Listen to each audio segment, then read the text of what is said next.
To the anti-war movement. Well, you may very well be key to the anti-war movement, but I have a responsibility to tell you the truth as I see it.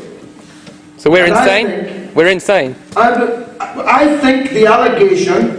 We haven't made an allegation. Yes, you did. The speaker next to you, who asked the first question, said that the head of Pakistan's ISI had a meeting with the head of the CIA the day before 9/11 and then wired $100,000 to the lead hijacker, Mohammed Atta. I'm saying that allegation is insane. Mr. Galloway did not say that my allegation was insane. He said this. Me a 9/11 truther. I think 9/11 truthers are largely insane. I think 9/11 truthers are largely insane. It's insane on a multiple level. First of all, Mohammed Atta had no need of $100,000 the day before he was about to incinerate himself on an aeroplane. He'd already bought the ticket, and the tickets didn't cost $100,000. Actually, the tickets didn't cost anything, because there were no tickets. None of the alleged hijackers' names appeared on any of the flight manifests, which contained all the names of the passengers on all 4 flights. This suggests that there were no hijackers. This is supported by the fact that none of the pilots signaled that they had been hijacked in their transponders. Secondly, why would the leader of Pakistan's intelligence be at a meeting with the head of the CIA to decide such a thing the day before 9/11? Why would the CIA meet with anybody before wiring $100,000 to the lead hijacker? Why would they have wired it in the first place so that the India Times, of all newspapers, could document it? This story is insane. So is the story that I hear from so many so-called 9/11 truthers that the airplanes were never... I even have people telling me that the passengers were not on those planes. That those planes were dummies. Deal with these that comments. They were remotely controlled. These allegations are insane, and they just reduce us to ridicule. The press here are busily scribbling away. Note that Mr. Galloway seeks to frame the debate relative to the bigotry of the corporate media, rather than address the genuine concerns of the questioners. To ridicule. The press here are busily scribbling away. I've been trying over 60 minutes to set the scene of how, why the Muslim world is in such a state of bitterness and hatred, and along you come and tell us that George Bush bombed his own people. It's just stupid. You said that. And I really think that you should stop it. You said that. I really think that you should stop it. Now, I dealt with the first question because I don't want any more questions on 9/11. You just have to put me down, as you already have, as part of the conspiracy. I read these things. I'm a gatekeeper. I'm really an agent, me. Did you know that? I'm not actually, as Jason Kenney thought, an agent for a terrorist organization. According to these people, I'm an agent for George W. Bush, covering up the truth about 9/11.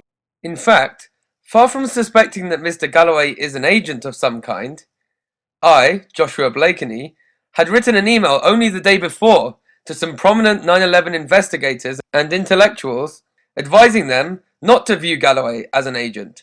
I wrote, I would be very surprised if he was a conscious agent. He, Mr. Galloway, is a thorn in the side of too many people.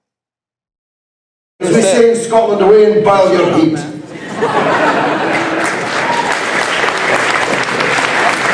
They never said that. As we say in Scotland, away and boil your heat. Away and boil your heat. Since Mr. Galloway's final remark pleased all those Gaelic speakers in the lecture theatre, I will respond with some lines from Robbie Burns, Scotland's greatest ever poet, whose national day is on my birthday.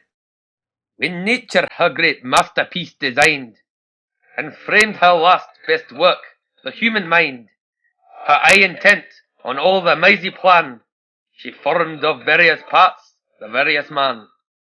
Unlike sage proverbed, wisdom's hard orang boon.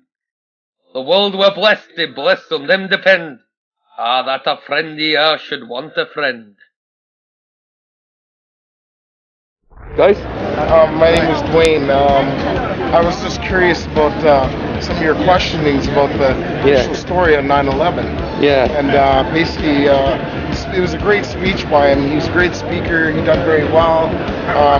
I thought that he stood up for the Palestinians very well. And he lost my credibility when he said that Osama was still responsible for 9/11. So he's a bullshitter in my books.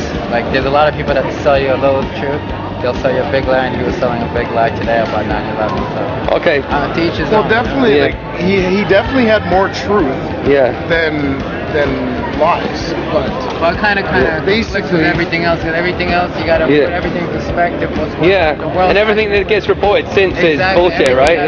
So do you believe in the official story of 9/11? No, I don't believe any. I think it was a false flag terrorist attack. Yeah. Right, and that you can't attack this movement by just predicated on a little bit of information that you think you got. When the reality is being a super intellect as the man is, and believe me, I have a lot of respect for his information on Palestine and his affiliations and the 36 years of work we've done. But to just, to cut and dry, to take 9/11 and just totally throw it out the window, predicated on one particular incident of a very vast internal situation it's something that should be open to more debate than that, more research.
American, you want to be a nut, you can be a nut. And you are a nut.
Is the be-all end-all of manipulation.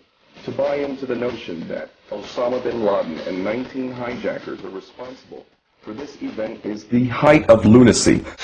Well, I don't know what will happen now. We've got some difficult days ahead.